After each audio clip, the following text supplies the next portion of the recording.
privilégio estar aqui trazendo a mensagem mais uma vez. O João me chamou, já tinha algo em mente já durante a pandemia. Acho que eu comentei até com a Isabela Nascimento, não sei se ela está aí, sobre um livro que eu li do Tim Keller, se chama O Deus Pródigo, que me ajudou muito nos estudos sobre o texto que nós vamos ler. E eu peço a vocês que abram em Lucas, capítulo 15, versículo 11, e fiquem de pé para a gente fazer a leitura inicial.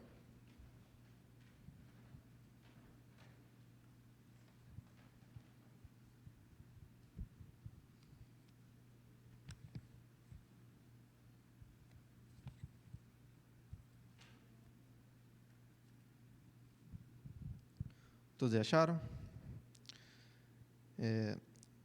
Jesus continuou. Um homem tinha 2 filhos. O mais novo disse a seu pai: Pai, quero minha parte da herança. Assim, ele repartiu sua propriedade entre eles. Não muito tempo depois, o filho mais novo reuniu tudo o que tinha e foi para uma região distante. E lá, desperdiçou os seus bens vivendo irresponsavelmente.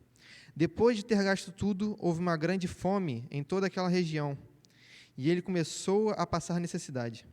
Por isso, foi empregar-se com um dos cidadãos daquela região, que o mandou para o seu campo a fim de cuidar de porcos. Ele desejava encher o estômago com as vagens de alfarrobeira que os porcos comiam, mas ninguém lhe dava nada. Caindo em si, ele disse: Quantos empregados de meu pai têm comida de sobra, e eu aqui morrendo de fome? Eu me porei a caminho e voltarei para meu pai, e lhe direi: Pai, pequei contra o céu e contra ti. Não sou mais digno de ser chamado teu filho. Trata-me como um dos teus empregados. A seguir, levantou-se e foi para seu pai. Estando ainda longe, seu pai o viu e, cheio de compaixão, correu para seu filho e o abraçou e beijou. O filho lhe disse: Pai, pequei contra o céu e contra ti. Não sou mais digno de ser chamado teu filho. Mas o pai disse aos servos: Depressa, tragam a melhor roupa e vistam nele. Coloquem um anel em seu dedo e calçados em seus pés. Tragam um novilho gordo e matem-no.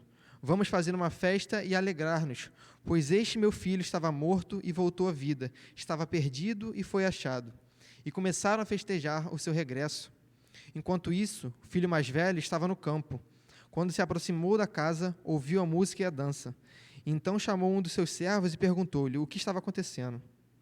E este lhe respondeu: Seu irmão voltou e seu pai matou o novilho gordo, porque o recebeu de volta são e salvo. O filho mais velho encheu-se de ira e não quis entrar. Então seu pai saiu e insistiu com ele. Mas ele respondeu ao seu pai: Olha, todos esses anos tenho trabalhado como escravo ao teu serviço e nunca desobedeci às tuas ordens. Mas tu nunca me deste nem um cabrito para festejar com meus amigos. Mas quando volta para casa esse teu filho, que esbanjou os teus bens com as prostitutas, matas o novilho gordo para ele. Disse o pai: Meu filho, você está sempre comigo e tudo que tenho é seu. Mas nós tínhamos que celebrar a volta deste seu irmão e alegrar-nos, porque ele estava morto e voltou à vida, estava perdido e foi achado. Amém. Senhor, Deus Pai, te agradecemos, Pai, por esse culto, Pai. Te agradecemos, Pai, pela presença de cada um aqui. Que o Senhor, te agradecemos, Pai, pela tua palavra, Pai, que é santa, é suficiente, Pai. Que o Senhor venha preparar o terreno dos corações de cada um aqui, Senhor Deus, que a semente do Evangelho seja plantada, Pai, e que frutifique, Pai, para a honra e glória do Teu reino, Senhor. Unge os meus lábios, Pai, que nada saia que não seja da Tua vontade, Pai. Dá-me autoridade para falar da Tua palavra nesse momento, Pai, é o que eu te peço em nome de Jesus. Amém. Pode sentar, por favor.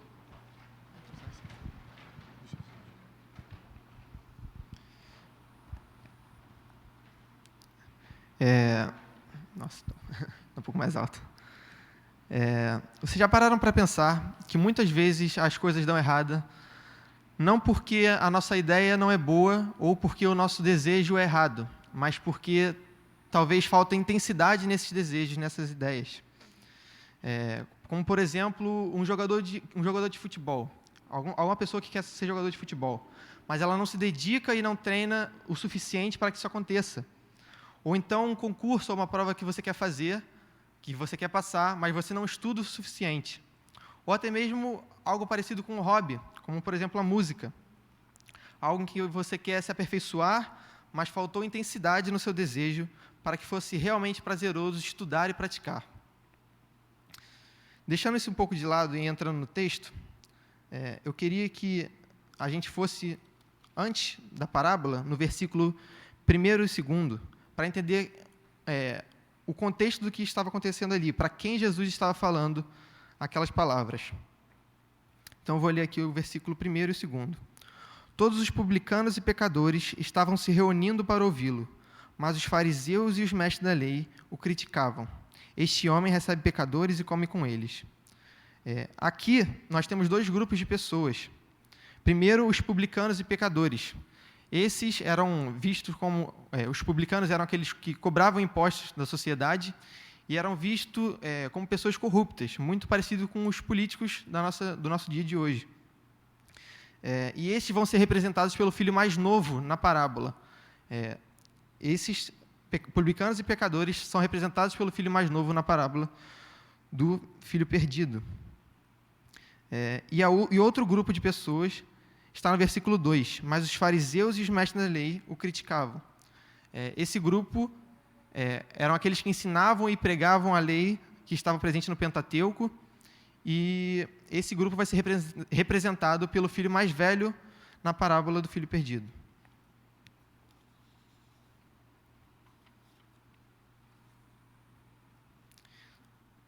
Começando então do versículo 11 ao 12, lendo novamente. Jesus continuou: um homem tinha 2 filhos, o mais novo disse ao seu pai: Pai, quero a minha parte da herança. Assim ele repartiu sua propriedade entre eles. A gente tem que entender aqui que o problema não foi o filho ansiar pela herança, não foi ele desejar essa herança, mas no momento em que ele pede essa herança com seu pai ainda vivo, é o mesmo que ele desejasse a morte de seu pai para que ele conseguisse parte dessa herança que era propriedade dele, que seria futuramente propriedade dele, que estaria destinado a ele. Então, o problema não era ele ansiar e querer essa herança, mas o problema era ele desejar a morte de seu pai para que isso acontecesse. O filho desejava os bens do pai, mas não o próprio pai. O relacionamento com o pai era o meio por qual ele tinha acesso aos bens. Todavia, ele não queria mais esse relacionamento. No versículo 13, ele diz aqui: não muito tempo depois, o filho mais novo reuniu tudo o que tinha e foi para uma região distante, e lá desperdiçou os seus bens, vivendo irresponsavelmente. Aqui na área, essa palavra irresponsavelmente vai estar dissolutamente, que significa devassamente, de maneira rebelde. Então, nesses 3 primeiros versículos, a gente pode analisar, a gente pode enxergar a história da queda da humanidade. Claramente, é muito semelhante ao que aconteceu. O Adão tinha um relacionamento com o pai, podia desfrutar de seus bens como livre acesso a Deus, ele tinha todas as árvores frutíferas ao seu redor, mas ele não quis se submeter ao relacionamento com Deus. E nós não somos diferentes. Fizemos como o filho mais novo e nos rebelamos contra o Deus Santo, que odeia o pecado e é o justo juiz, vivendo agora de maneira devassa e libertina. Nós, nesse momento, todos os homens, quando nascem, se comparam ao filho mais novo, que viveram de maneira devassa e libertina diante de Deus, que não desejaram seu relacionamento, mesmo desejando talvez as bênçãos de Deus. Nós queremos muitas vezes as bênçãos de Deus, mas não queremos o Deus das bênçãos. Isso fica evidente nesses 3 primeiros versículos. Prosseguindo então a narrativa no versículo 14, peço que me acompanhe, diz assim: depois de ter gasto tudo, houve uma grande fome em toda aquela região, e ele começou a passar necessidade. Por isso, foi empregar-se com um dos cidadãos daquela região, que o mandou para o seu campo, a fim de cuidar de porcos. Ele desejava encher o estômago com as vagens de alfarrobeira que os porcos comiam, mas ninguém lhe dava nada. Caindo em si, ele disse: quantos empregados de meu pai têm comida de sobra, e eu aqui morrendo de fome? Me porei a caminho e voltarei para meu pai, e lhe direi: Pai, pequei contra ti, pequei contra o céu e contra ti. Não sou mais digno de ser chamado filho, teu filho. Trata-te-me como um dos teus empregados.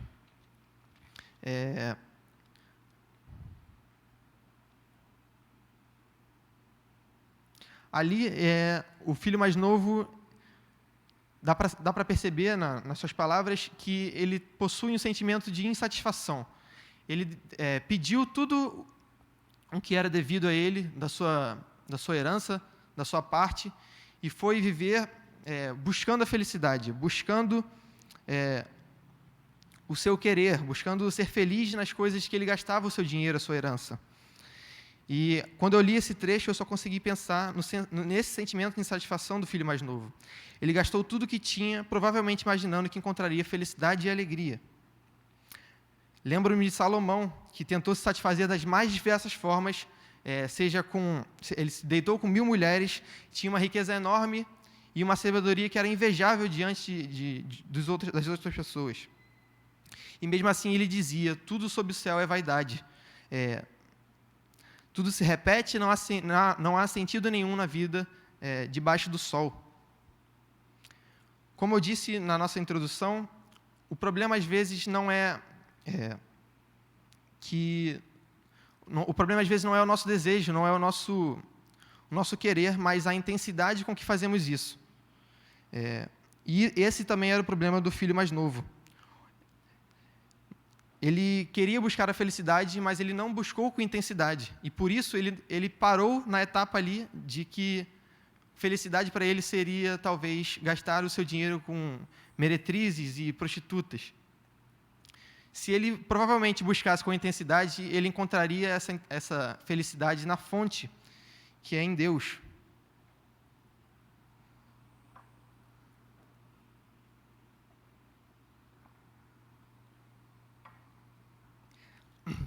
C.S. Lewis vai dizer que, no seu livro O Peso de Glória, ele vai dizer que esse também é o nosso problema, que nós buscamos essa felicidade com pouca intensidade. Ele vai dizer que nós somos criaturas sem entusiasmos, brincando feito bobos e inconsequentes com bebida, sexo, ambições, dinheiro e tudo mais, quando, na verdade, Deus está nos oferecendo alegria infinita. Somos como uma criança sem noção que prefere continuar fazendo bolinhos de lama no cortiço porque não consegue imaginar o que significa a dádiva de um fim de semana na praia. No sentido de que nós nos contentamos com algo tão desprezível e passageiro e nos esquecemos a proporção da alegria que Deus está nos oferecendo ao viver ao seu lado.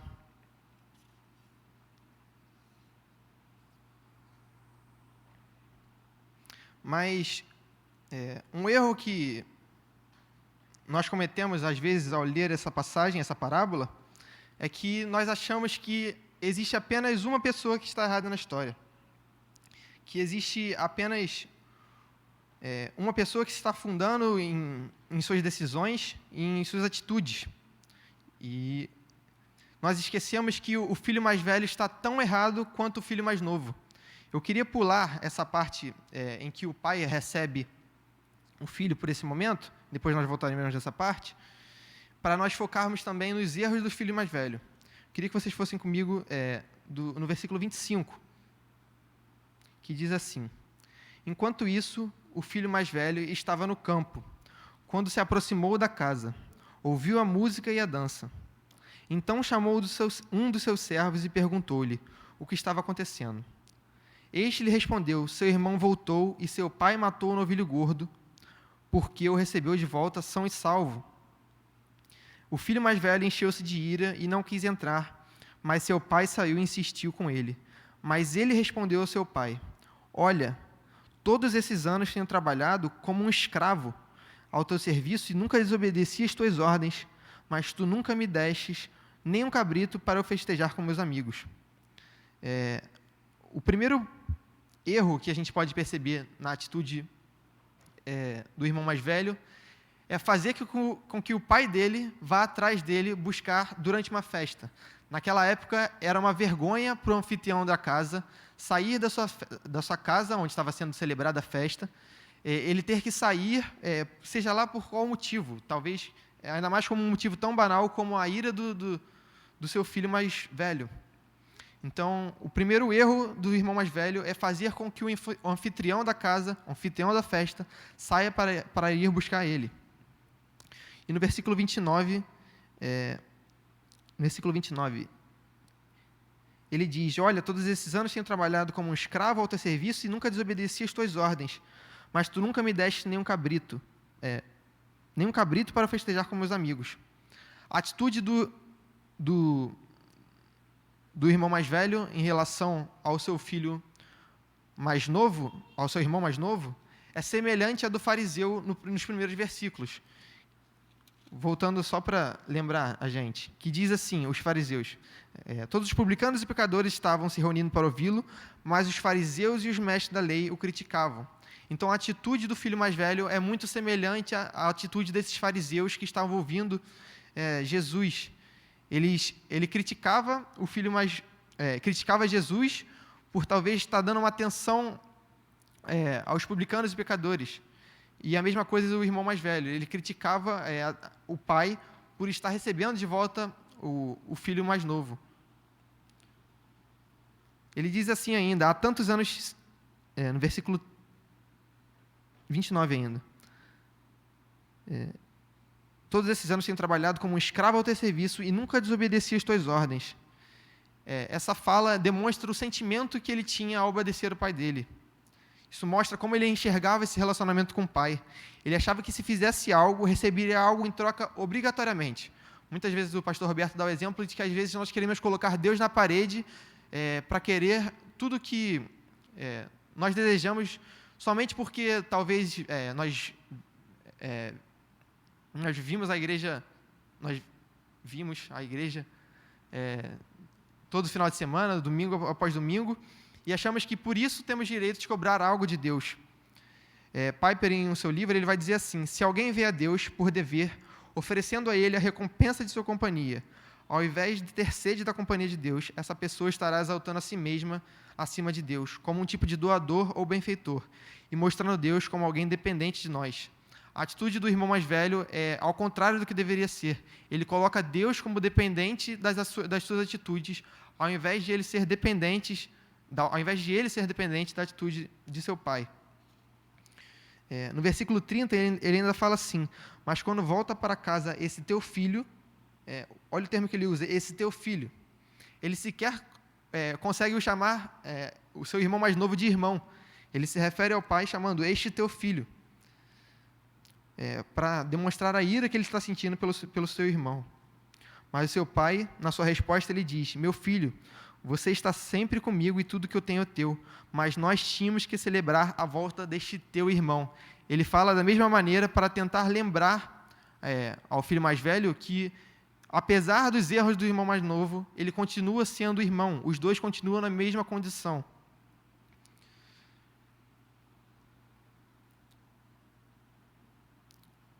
Então, nós podemos perceber que não existe só uma pessoa que tomou atitudes erradas nessa parábola. Existe o irmão mais novo, seguindo pelo caminho do autoconhecimento, ignorando tudo e todos para alcançar os seus objetivos e realizações pessoais. Mas também existe o irmão mais velho, perdido pela falsa sensação de retidão moral ou de senso de justiça, achando que é possível encontrar justiça no mundo que nós vivemos. Ele achava que por obedecer, ele tinha algum privilégio a mais comparado ao seu irmão. Mas o problema é que, depois dessas atitudes, há uma diferença. Há arrependimento na atitude, na vida do irmão mais novo, mas nós não encontramos isso também na vida do irmão mais velho. Paul Washer vai falar que, às vezes, é muito difícil alguma pessoa que vive no ambiente de igreja entender a sua real condição de pecador. Eu acho que é o que acontece a mesma coisa aqui na vida do irmão mais velho.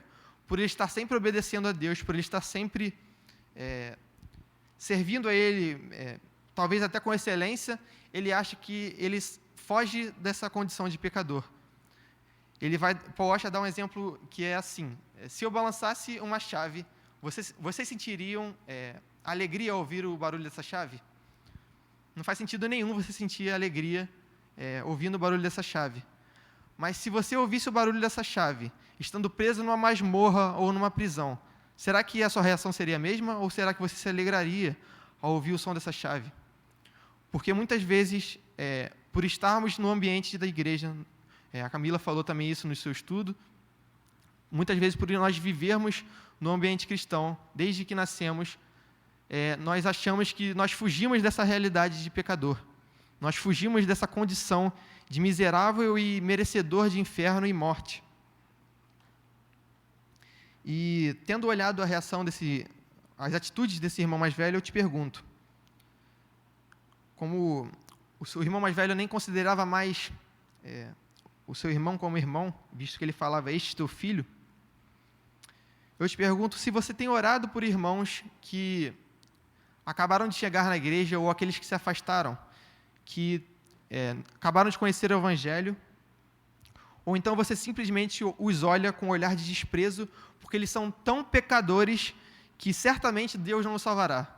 Será que o nosso olhar tem sido desse tipo, com os nossos irmãos que acabaram de chegar, ou então aqueles que se afastaram de Deus?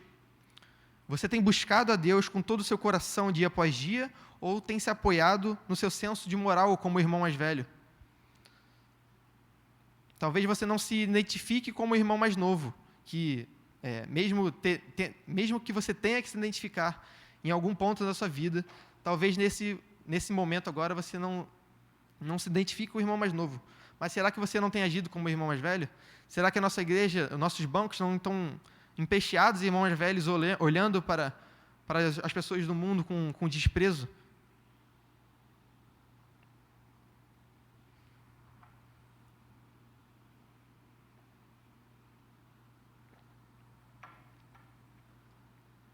O irmão mais novo, ele reconhece o que deveria ter feito desde o começo. Nunca ter saído da casa de seu pai, e continuar servindo a ele. Todavia, o filho mais velho, o que ele deveria ter feito, ao invés de se apoiar em sua moral e resmungar ao seu pai? O texto ele nos mostra as atitudes erradas do irmão mais velho, para nos estimular a pensar em quais seriam as atitudes certas que ele deveria tomar. Olhando agora para onde nós estamos no texto, nós podemos ver que essa parábola ela é a terceira a ser contada. Nós vamos ler as duas primeiras do capítulo 15 também, para nós entendermos algo a mais.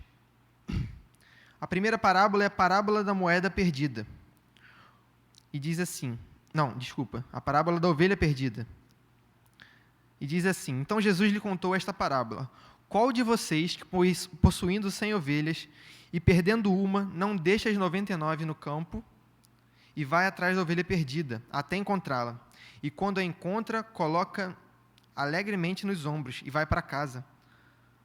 Ao chegar, reúne seus amigos e vizinhos e diz, alegrem-se comigo, pois encontrei minha ovelha perdida.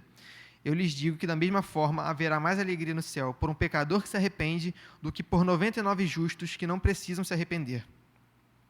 A segunda parábola, a parábola da moeda perdida. Ou qual é a mulher que, possuindo 10 dracmas e perdendo uma delas, não acende uma candeia, varre a casa e procura atentamente até encontrá-la? E quando a encontra, reúne suas amigas e vizinhas e diz, alegrem-se comigo, pois encontrei minha moeda perdida. Eu lhes digo que da mesma forma há alegria na presença dos anjos de Deus por um pecador que se arrepende.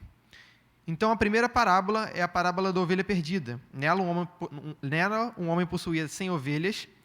Tendo uma delas fugido, ele vai atrás, a encontra, reúne seus amigos, seus vizinhos, e os chama a celebrar o encontro dessa ovelha. Na segunda parábola, nós temos uma mulher que tinha 10 moedas, ou 10 dracmas, que era a moeda da época, e ao perder uma, revira a casa toda para achá-la, e reúne as amigas e vizinhas para celebrar o encontro dessa moeda. E na terceira parábola, para encerrar, nós temos um filho que pede a herança, se rebela contra o seu pai e se perde em seu próprio caminho. Só que, diferente das duas primeiras parábolas, ninguém vai atrás para buscar ele.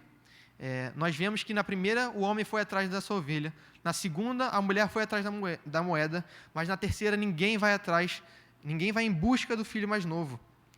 O seu irmão, que deveria ir atrás dele, está em casa, sem se incomodar com a perda de um irmão mais novo.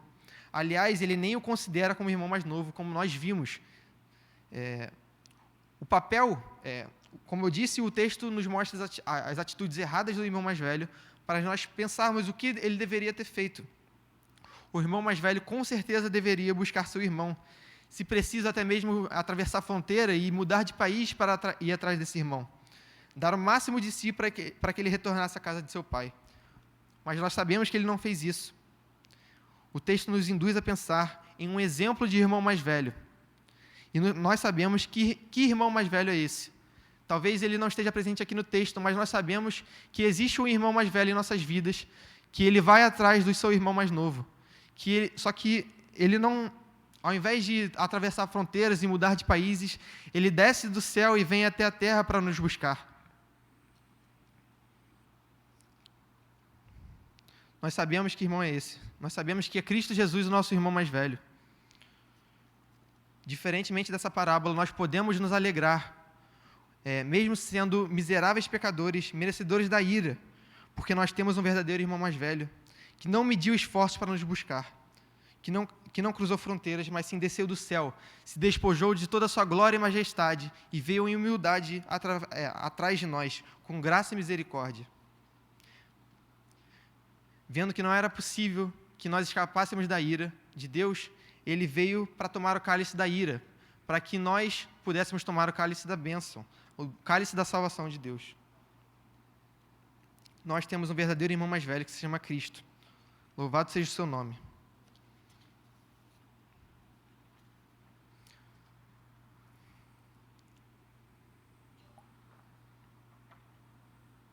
Como eu disse, eu falei que nós voltaríamos na parte em que o pai recebe o filho mais novo. Eu peço a vocês que venham comigo até o versículo 21, no versículo 21 ou 24. Que diz assim: O filho lhe disse: Pai, pequei contra o céu e contra ti. Não sou mais digno de ser chamado teu filho. Mas o pai disse aos seus servos: Depressa, tragam a melhor roupa e vistam nele. Coloquem um anel em seu dedo e calçados em seus pés. Tragam um novilho gordo e matem-no. Vamos fazer uma festa e alegrar-nos. Pois este meu filho estava morto e voltou à vida. Estava perdido e foi achado. E começaram a festejar o seu regresso. Com certeza a resposta a esse filho não deveria ser da maneira que foi. Provavelmente ele teria que receber esse filho com rigidez e disciplina, porque ele se rebelou, ele desejou a sua morte, a própria morte do pai, e foi viver a seu bem prazer, gastando parte da sua herança. E mesmo assim, o pai o recebe com graça e misericórdia. E no último versículo 24, se não me engano,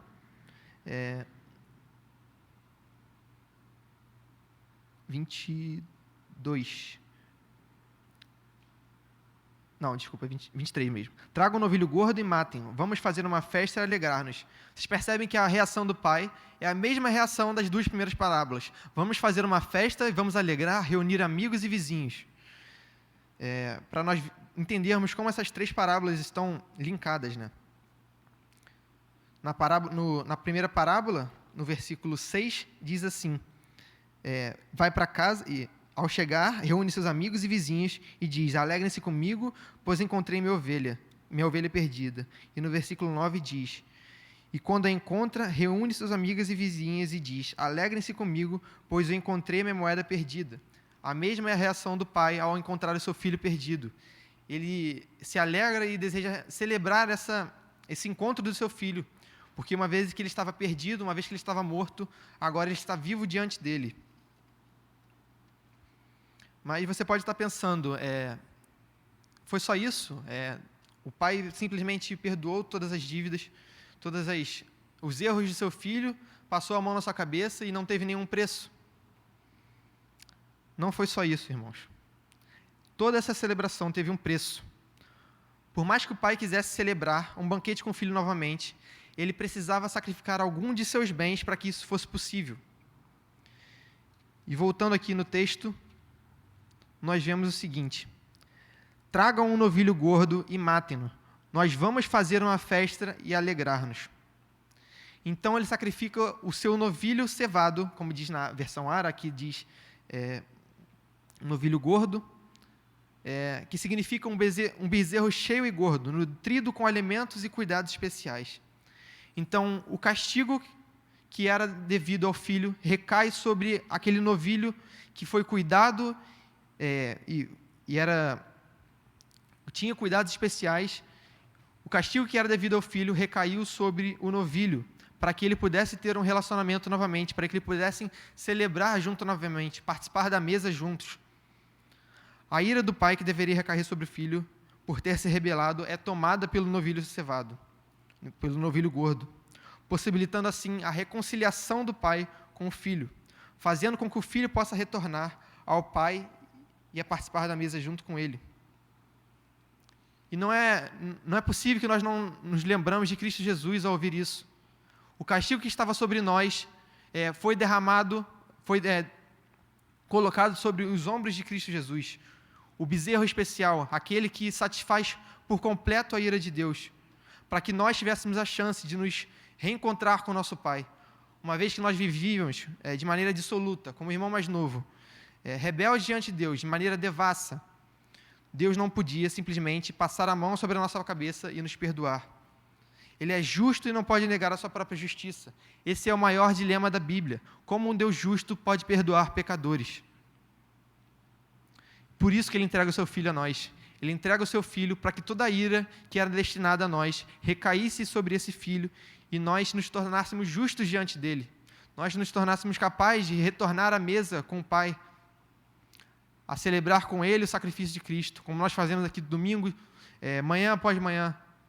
Nós celebramos o sacrifício de Cristo, porque nós estávamos mortos e agora estamos vivos diante de Deus. Esse perdão é oferecido tanto a gentios como a judeus.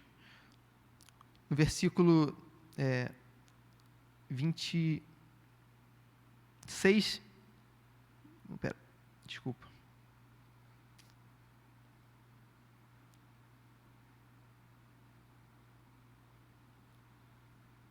Estou meio perdido aqui, desculpa, gente.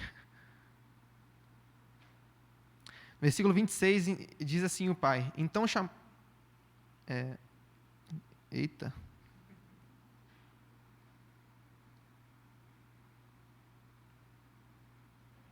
Versículo 28, desculpa, achei. Então seu pai saiu e insistiu com ele.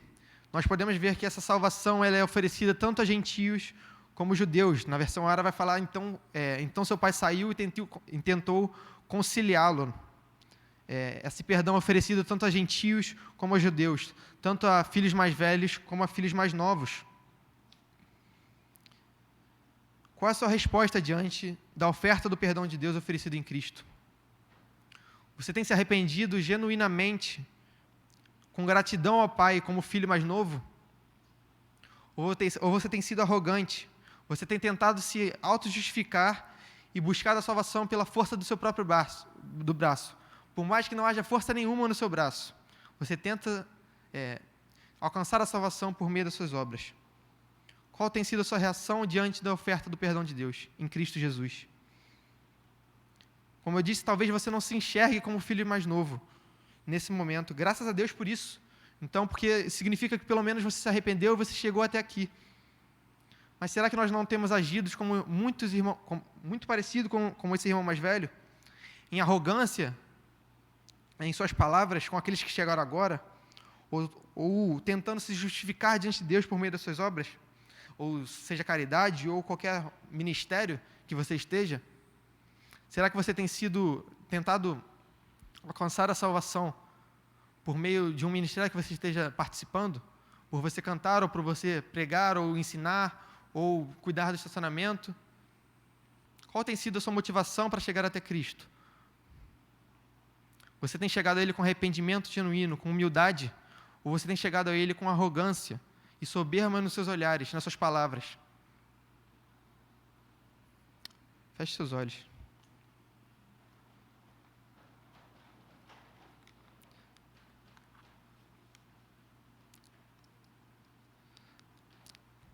Saiba você que talvez possa estar se encontrando na mesma situação de vida do filho mais novo,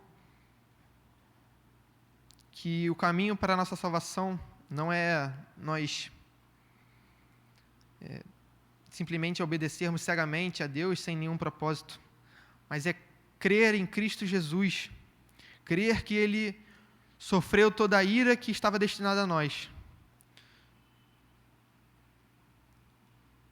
todo o castigo que era merecido a nós recaiu sobre Ele. Que isso leve você ao arrependimento, que se você está passando por essa situação em que você se vê longe de Deus, que você venha a entender que o arrependimento o liga de volta a Deus, na fé em Cristo Jesus. Ou talvez você que já esteja aqui há tanto tempo, que não tem percebido que você tem sido arrogante, que você tem sido prepotente, que você tem sido soberbo em suas palavras, em suas atitudes, que seu coração tem esfriado, e você não consegue nem perceber mais o quão importante é o relacionamento com Deus, o quão dependente nós somos de Deus, e o quão Deus não precisa de nós, mas mesmo assim Ele nos chama para a sua mesa. Ele nos chama a celebrar com Ele a vida que Ele nos deu através de Cristo. Nós temos livre acesso ao Pai, tanto gentios como judeus. Qual tem sido a sua reação diante disso? Você tem se alegrado? Você tem sido grato? Ou você tem esquecido da obra de Cristo na cruz e tem tentado alcançar essa salvação por meio das suas obras, por meio do seu esforço? Querido Deus, eu te peço, Pai, pela nossa vida, tenha misericórdia de nós, Pai, porque, como falado aqui, Pai, nós não merecíamos, Pai, o castigo que o Senhor, que recaiu sobre Cristo, Senhor Deus, era merecido a nós, Pai. Te damos graças por isso, Senhor, porque o Senhor nos livrou da morte, Pai, e o Senhor se alegra, Pai. O Senhor nos chama a celebrar contigo, Pai, porque uma vez que estávamos mortos, Pai, agora estamos vivos, Pai. Uma vez que éramos filhos da ira, Senhor, agora somos, como disse a música que a Juliana cantou, podemos ser chamados de filhos de Deus, Senhor. Obrigado por isso, Senhor, porque é um privilégio para nós. Livra-nos, Senhor, do sentimento de arrogância, Pai. Que possamos orar por irmãos que estão perdidos, Pai. Que possamos orar por irmãos que acabaram de se achegar e ter o primeiro contato com o Evangelho, Pai. Que essas pessoas sejam motivo de intercessão em nossas casas, Pai. Dá humildade, Senhor Deus, para nos arrependermos, Pai. Que Teu Espírito Santo, Pai, produza arrependimento genuíno em nossos corações, para que nos voltemos a Ti, Pai, pedindo perdão, querendo ser tratados apenas como servos, Pai, mas sabendo que o Senhor nos chama como filho e como amigo, Senhor. Obrigado por isso, Senhor. Obrigado pela Tua graça, Pai, porque o irmão mais velho que não atravessou países, Senhor, mas desceu do céu, Pai, se despojando de toda a sua glória, Pai, veio até nós, Pai, veio nos buscar.